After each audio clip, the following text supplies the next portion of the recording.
Matsiaro matadidy hitany alako mitsy zao havako androany saiko kivikivy fa mananareo jiaby ro namako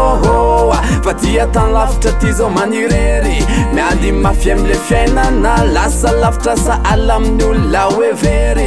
tsy mahita ny tanàna ao zay ry papa sy mama mpanongo sofina le bany rehefa taraiky mirevirevy zokisiry zandry malala mba mpiteny an'le bany rehefa misy ny tsy mety zanako vadikotiko magnina rery ao atrany fa tsao dada-panafà ny kamare etra tsy foiko azaky fa tsy maintsy mbola ody amin'ny tanàna zao na defa ela ho anandrasana fa mbola miandry tatana tsoavy ane hoavy manmanina teodya fo irakiny fitadiavana ka mba mpitony afatra hoe mampamangy ane amiavako piane fitadiavana ny alako tagna tanane anandazako anao roary tata siry mame ny alako tamin'ny fianarana andeha ikarama agnatany lavisagny isaika idriny anefa manignanareo awe te manembogna anareo awe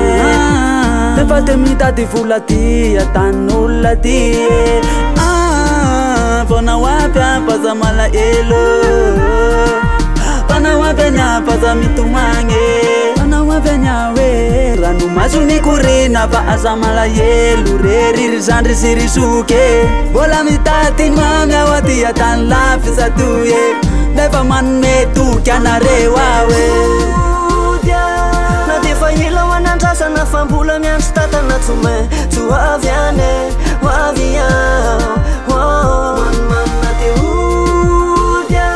fo irakiny fitadiavana ka mba mpitony afatra hoe mampamangy ane amiavako piane Mura ni mitad hitanao fa fiainany eto ambony tany miamafy ny tanànako efa sasa miandro ka tsy maintsy hoe